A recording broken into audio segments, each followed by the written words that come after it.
Well, hello everybody. This is Nick Madsen, going to be your moderator today. If you guys can hear me, feel free to check in on Edmodo. Let me know what's going on. We still have 0 viewers right now as I just jumped onto Edmodo, so I'll wait for a couple of you to click on the link on Edmodo and join me, and then we'll get ourselves going this afternoon, all right? Going to check in with Edmodo real fast and see where everybody's at. Move my stuff around on my screen. That way I can see all of you as well. There we go. Excellent. Get my screen up right here. Excellent. So it still looks like we have 0 viewers at the moment, but I'm sure you guys will be popping on in just a second. Update my Edmodo screen so I can see you guys. Kelsey says that she can hear me, which is fantastic. Excellent. So my screen's going to be a little bit silly today. So I'm going to try to have Edmodo up on one side and the screen with me up just a little bit to the side there. That way I can see a little bit better. That way I'm actually able to see all of your questions. There we go. That's just a little bit better if you ask me. So how are we doing this afternoon, guys? Hope things are going well. It's about 4:02 right now. I'm going to be chatting it up until around 4:30. And we're talking about Chomp. We're getting very close to the end of the book. We're going to be talking about chapters 17 through 22, which is actually a really interesting part of the book. The temperature of the book starts to change. Also, the language of the book is changing. The way that the story is being told is also changing. And we're also introduced to a couple new characters, and there's a whole lot of problems that are being caused. So we're getting close to really getting into the deep parts of the rising action of the story right now. And the next part, we're going to be getting to the climax where everything's really coming to a head. So starting to have some exciting things. Going to be posting some questions for you guys as we're doing, kind of looking down here, and you mentioned that a couple of you guys are here ready to go. Really appreciate that. So let's go ahead and we'll jump ourselves in right now to our chats. One thing I wanted to mention before we get going is that we do have that poll that we mentioned. Next week, we are going to be live here at the Hayden Library rather than doing something online. And so we have a poll right now about what you guys would like the snack to be. It can either be root beer floats or it could be ice cream sundaes. So the poll is right there at the top of your Edmodo feed. So if you want to vote on which one of those you'd rather see next week, that would be fantastic. When we do the face-to-face chat, we're going to be going from 4 o'clock until 5 o'clock rather than from 4 to 4:30. That way we have a little bit more time to be talking with each other, which is cool. So now that our infomercials are out of the way, it looks like Nicole is saying that the links are not working for her. If Laura or Karen, if you wanted to respond with the YouTube link as well, that would be fantastic. See if that might work for her. Right now, I think we're going to jump into our talk right now. Something that I found was interesting this segment is that Derek, a little bit crazy on some of the bacteria and things that he got from an attack from the bat, thinks that he is turning into a vampire bat. Now, that's probably because of the wild imagination that Derek has, also because he himself is a little bit crazy. But I thought that was a little bit strange. I thought to myself, would someone be that far gone that they would actually think they were turning into a vampire in real life? Or is it something that's more happening just in movies or books? And so I was thinking about that, but I know that there's been a couple of times in my life when I was coming out of surgery or times that I've been right on the brink between falling asleep and not falling asleep, that I've thought that, oh my gosh, this is reality, when actually it isn't. So the first question that I have for you guys is, have there been times that the lines between reality and fantasy have blurred for you? Maybe times you have been half asleep, or times that you've been on medicine, times that things you've just been just so sick that things haven't quite looked normal to you. I'm going to post that real fast on Edmodo here. And if you guys would like to respond to that, I'd like to know what you think about that. That just got posted there. And let me see here. So for me, there was a time I was in my bed. I used to live in California, and I was having a dream, and in my dream, you know, things were normal. And then there was this gigantic bush that grabbed onto my legs and started shaking me violently. And I thought, what is going on right now? And just about that time, I started to wake up. And I realized that the whole room actually was shaking. I was looking around going, what is going on here? Is this dream real? What's happening? It was actually that there was an earthquake happening at the time. And so my body must have actually known that the earthquake was happening. And so that translated into my dream. And so that's kind of a time when those lines between reality and fantasy got a little bit blurred for me. If there's been times that that's happened to you, go ahead and post those in the comments on Edmodo, and we'll share some of those stories, all right? Now, obviously, there seems to be some sweet revenge that's kind of happening in this story right now. Derek Badger has been a character that none of us have been a big fan of the entire time. And he is having all sorts of problems out in the wild by himself. And so it kind of says, dude, deserves you right. You've been kind of not that smart of a person. You're not handling things correctly, and you have not been treating those around you very well. You kind of almost deserve this. But that was something that I found while I was reading it, that I started to almost have sympathy for Derek Badger, is the fact that Derek, he might not know what's going on, and he really doesn't care very much about those about him, but does anyone deserve to have those terrible things happening to them? And that kind of came to a head for me while I was thinking about the responses that Sickler, the shop owner that they go to, and also Jerry Germain, who is the producer of Expedition Survival. They are not interested in Derek's survival at all. If he doesn't get found, or if he winds up very, very hurt, neither of them is that concerned about his welfare. And that was something that I had a hard time with. So I was wondering, do you blame those guys for not caring about Derek? Do you think you might have that kind of a response as well? Or do you think that you would have a little bit more sympathy if Derek was lost? Another thing that I wanted to ask was, do you think that these guys really don't care about Derek's welfare because of ulterior motives? Are there other things that Sickler and Jerry, would it benefit them if Derek did happen to just disappear? So that's something you guys can comment on Edmodo as well, and let me know what you guys kind of think about that. I'm going to glance down real fast and see if we have anyone else that's doing some posting. Looks like Nicole, the links are working for her now. Nicole, I'm glad to hear that. Thanks for joining us. And Kelsey had a response to that first question. Kelsey said that she has not had surgery, but her dad had surgery once, and he was really loopy. And it was really funny because he was on so many painkillers. And Kelsey, that's something that I found. There's quite a few YouTube videos that are there with just taking video of friends right after they get their wisdom teeth pulled or something, and they can be hilarious. So that is definitely a point where that fantasy and reality, the things they're saying, are just whacked out crazy. Let's see. It looks like we don't have too many other responses right now. So I'm going to let you guys spend some time responding to those two questions, seeing what you think about Derek Badger and how Sickler and Jerry actually are dealing with that situation, if you blame them, if you don't. But also respond to sometimes that maybe you've been loopy, or maybe your friends have been loopy because they're so tired, or because they're on medicine coming out of a surgery. Let me know about that, all right? Now, let me see here. We're once again getting into a little bit of the rising action. Things are starting. We have this plot that's been set up, and things are really starting to come to a head right now. And I found that was largely because of Jared Gordon kind of driving that plot forward, doing things that we weren't expecting.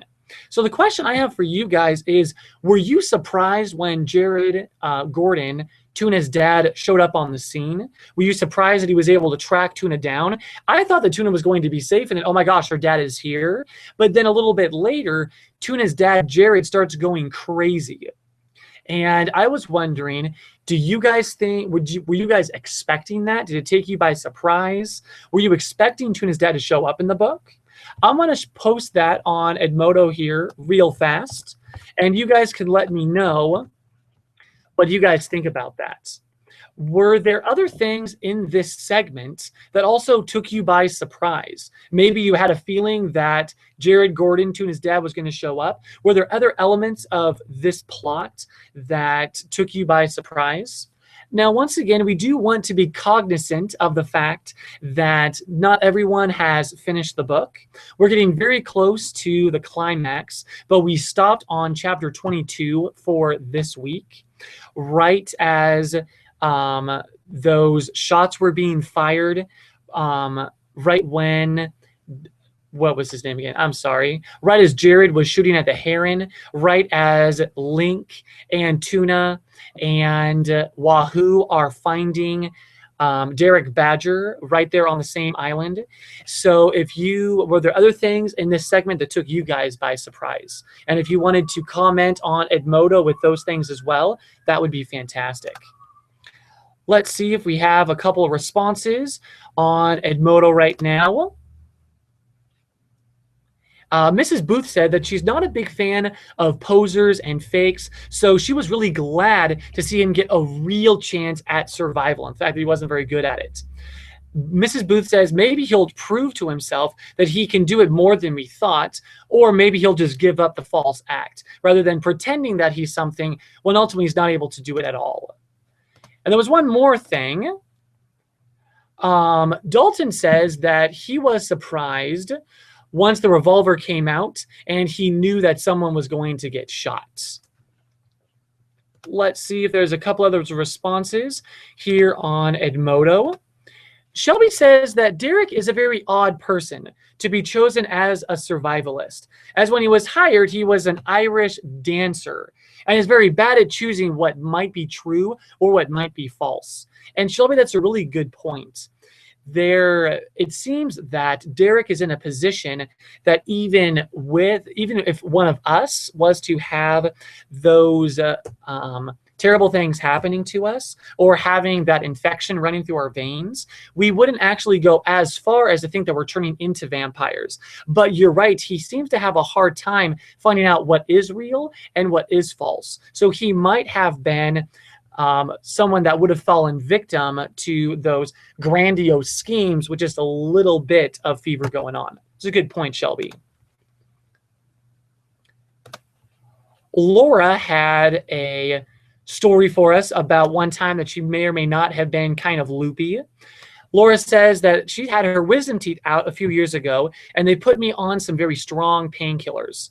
I went home from the surgery and watched a movie with my brother, and they all said I was overreacting to everything on the screen. Screaming, laughing hysterically, sobbing, the whole range of emotions. I don't remember much of it, but my lines between reality and the movie were definitely becoming blurred. Thanks for sharing that story, Laura. That's definitely a time that those lines were getting a little bit funky. Thanks for sharing that. Let's see here.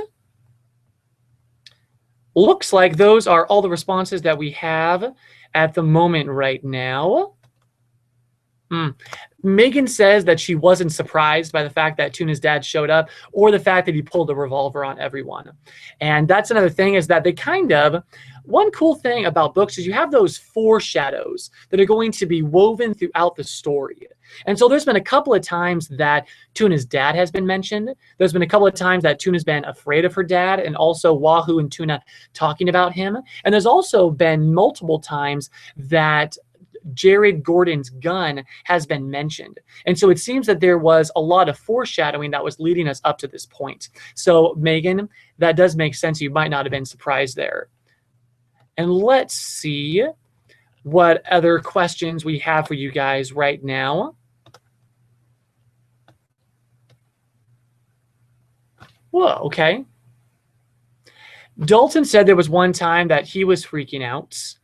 I think that goes back to a previous thing. So Dalton was saying that this super skinny, shady guy was in my sister's room one night when I was 6-ish, but he looked cartoonish. Thing was, I was taking meds for my allergies that activated my subconscious while I was awake. It was creepy because he was searching through my sister's backpack and throwing it around, but she didn't wake up, so I was freaking out. And Dalton, it seems like a time that those lines between reality and fantasy were definitely blurring. And I definitely would have been freaking out at that point as well, especially with someone that was in your sister's room. I would have been freaking out too. Now, there's a couple other questions that I wanted to ask you guys, and one of them is a clarification question. I've been reading the book in those multiple parts as we've been going, and in this section, we hear about Wahoo's sister, Julie. Has Julie been mentioned in the book before and I missed it? Is it something that she's only been talked about in this section and maybe she's going to come up a little bit later? If you guys wouldn't mind, I'm going to post that question real fast. It's kind of a clarification question, but I figured that if I was a little bit confused, some other people might be confused as well. So if someone has a better recollection of Julie, let me know. Or if all of you guys are kind of confused, maybe she'll come in a little bit later, let me know that as well, okay? While you guys are talking about Julie's Wahoo, Julie's older sister, there is another question that I want to put to you guys, all right? Link, one of the airboat drivers, built that airboat he had a kit and he built that thing with his own 2 hands. I was wondering if you guys have hobbies or a possession that you guys have put together or something that you guys have purchased that you care deeply about, something you spend a lot of time with and something that you care deeply about. And I'm going to post that question real fast for you guys on Edmodo here. Now, my friends, you'll notice that the last couple of times we've had a co-pilot that's been posting the questions. This time our internet at the Hayden Library has been a little bit funky. And so I'm watching the feed. I'm also trying to do Edmodo. So bear with me, all right? Thank you for being patient with that. So I have a couple of questions that we've posted on Edmodo here. If you guys want to take some time to respond to those, I'm going to refresh my feed here real fast, see what some of your responses have been. Let's see here. Doodle-doodle-doo. Oh, Dalton, thank you so much. So Dalton is saying that Julie was mentioned before. I'm remembering now, Dalton. Thank you for sparking that memory for me. Julie is his older sister that's in college right now. And Dalton mentioned that she read the contract for Wahoo to make sure there wasn't any weird loopholes. So Dalton, thank you for reminding me of that. If anyone else was confused, there you go. She was mentioned a little bit earlier in the book. She's away at college, which is why she isn't in the main action here. Or if it was just me, I apologize.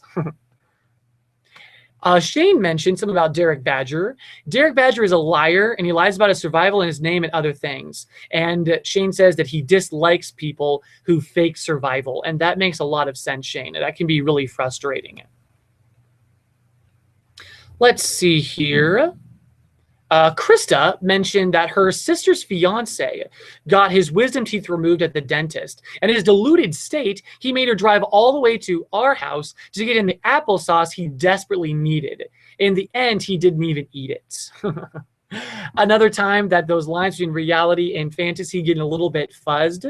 And so it does seem that Derek, and especially because he has a hard time telling the difference between reality and fantasy, that Derek might have a hard time knowing what is actually reality and what is fantasy, especially because things where even we, people that have a little bit more of a better idea what is reality and fantasy than Derek does, even we've had times or known people that those lines have gotten fuzzy for them.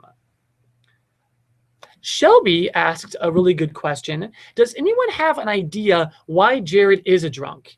I think that is because he's trying to hide from something from his past. And Shelby, that is a really good point. It does seem that people that have vices or have addictions sometimes have those because they're trying to deaden the pain that they have from their past, or they're trying to run away from a problem that they have and kind of deaden it with those with that over abuse of a substance. And that's obviously not a good choice, but that could definitely be the case with Jared on why he has those things. Let's see about a couple other responses. I'm going to refresh my feed real fast to make sure we're getting the most recent results here. Dalton mentioned some things that are really near and dear to his heart, and Dalton says that his instruments are that way. Jordan really appreciates her books that she has, and Jefferson mentions my books, trumpet, and the computer. I have 4 brothers, actually, and 2 of them have built their own computers. And they hold those things very dear to their hearts. They're very important to them. And they researched them. They built them themselves. They've had to fix them a couple of times. And that is something that is very near and dear to them, just like Link's airboat was near and dear to his heart. Let's see if we have a couple other things here. Shelby mentioned another thing about Julie. Thank you, my friends, for piecing these back together for me. I'm remembering a little bit more now. Shelby mentioned that Julie was mentioned near the beginning of the book when they were introduced in the family. And thank you for mentioning that as well. Let's see here. Jordan mentions a time when she was on this med and it made her very talkative and she could not stop laughing. It was so funny hearing my parents tell me about it after. And that's also kind of funny, is that when you're in that delusional state, things aren't quite making sense. So your body is acting, obviously your brain is there, but later on, sometimes you can't remember it at all, which is kind of interesting. Let's see here. Jasmine mentioned a time that that reality and fantasy was a little bit interesting. But she says, not really. One time I was having a really wacky dream. I knew I had to wake up, and I made a plan in my dream to roll off of the couch to wake myself up. And there was a couple of responses there. Dalton says, cool. Shane asks, did it hurt? And Jasmine said that it didn't at all. Kelsey mentioned that one time I was having a dream that I woke up to my alarm clock, and then I woke up to then she actually woke up to her alarm clock. She mentioned that was kind of like deja vu. Another time that reality and fantasy was kind of strange. Another time that reality and fantasy kind of blurred for me, when I went to bed, it was one of the first times that I was going to college at North Idaho College. And so my brain was stressed out before I went to bed on, oh my gosh, am I going to show up on time? Am I going to know where my classes are? What is going on here? And so I had a dream that I woke up like 2 hours late, that I was rushing to get to North Idaho College. And it felt so real that when I woke up, I was in a state of panic, even though I had plenty of time to get to school. So that was another time for me that reality and fantasy got a little bit weird. Shane mentioned a time that he was playing on his computer and there was a small earthquake in Idaho. And he was playing on his laptop and he didn't feel it. Sorry, it's a little bit weird here. I was playing on my laptop and I didn't feel it. And I felt like I was getting sucked into my computer because I was half asleep. But who knows? That does make sense, Shane. That could be, couldn't feel it because you're a little bit asleep. You were in the computer game. That is a little bit strange. Now let's see here. Mrs. Booth had a response to Shelby. Shelby's quote about Derek is an odd person to be chosen for a survivalist because he was a dancer. And Mrs. Booth mentioned that seriously, especially now that we know his taste in movies. It seems odd to me that a survivalist would be into vampire movies. And that's a good point, Mrs. Booth. Why would someone that's a little bit grounded, someone that has to take life by the horns, it seems a little bit weird that they would be into something like that. Now, my friends, we have about 5 minutes left in our chat, so I had another question that I wanted to ask you guys. As we're getting into the rising action, a lot of the storylines are actually starting to get separated. We have Mickey and Jared in one boat, on one airboat. We have Link and Wahoo and Tuna in another boat. And we also have Derek Badger in another boat on the island thinking he's a vampire. Meanwhile, we have the people back at the camp with Raven trying to figure things out on her end with the police. And so we have all these different things going on. I was wondering if you guys had been enjoying that little bit of a difference in the way the story's been told, rather than it being just one plot. It's starting to divide into multiple plots. Or if you guys enjoy a plot that's a little bit more one thing right after the other, a little bit more linear, or if you enjoy things a little bit more episodic, things that are jumping from one point to another. So I'm going to throw that question up on Edmodo for you guys. And if you wouldn't mind letting me know what you think about that. We just got that question posted. Going to see if we have a couple responses to some of the other things that we're talking about. Zach mentions that something that's near and dear to his heart is his fish Yoda. And Zach, just so you know, I love that name for a fish. That is awesome. And let's see here.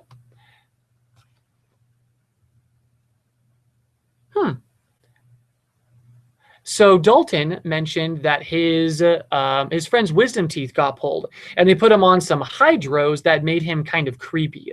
The time that things got a little bit weird for him. Let's see if we have a couple of other things that are going on here. A couple of the responses on Edmodo. Karen wanted to mention that we'll be voting next week on what we want to read this fall. And you'll get to be able to pick the titles that we're going to have from September all the way through December. So while we're here in person, we'll have some choices for you guys, and you'll be able to pick what books you want to be reading. And then make sure you guys are also responding to that poll about what you guys want to have for the snack for next week. And Shane had a question for us. If you were Derek Badger, would you fake being a survivalist, or would you stay an Irish dancer? And Shane says, I would rather be an Irish dancer. And Megan says that she would be an Irish dancer. And Jefferson also says that they would prefer to be a dancer as well. Whoa, the thing jumped down here.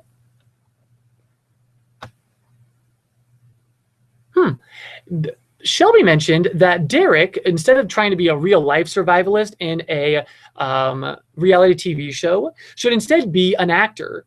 Derek should be in a movie, not a survivalist show. He's good at acting, but not good at real-life survivalist. And Zach agrees that that would be a good plan as well. Mrs. Booth mentioned that her flower garden is something that she really cares about. And Krista says that she has a tenor saxophone and she just bought a secondhand oboe. So I totally understand how Dalton and Jefferson feel. I especially understand the devastation that occurs when something breaks. And that does make sense. Things that are important to us, just like that airboat was important to Link. And let's see here. We have a couple other responses. Looks like I need to update my feed one more time here. And Nicole mentioned that she likes different plots in a book. And Jefferson said a book that moves to different perspectives is also something that they would enjoy. That was something that, I'm not sure if you guys have read the Percy Jackson series. There's also the follow-up series to that, The Heroes of Olympus. I haven't had a chance to read that series yet, but many of my siblings have. And they were mentioning that that series jumps from one perspective to another perspective a lot. I find that there's many young adult books that I've read that go from one perspective to another. But there's also books that have two different narrators or two or three different narrators. And that is also really interesting because it keeps the action moving and it also gives you a different take on the events that are happening.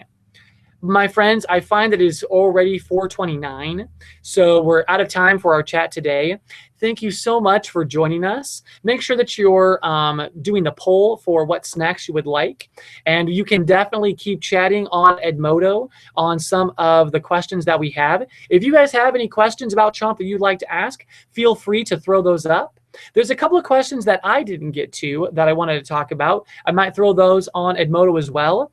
And I hope to see you guys next week here at the Hayden Library from 4 to 5. We'll be passing out our next book, Drama, and we'll also be having some food, be talking about the last bit of Chomp, and also be picking our books for September through December.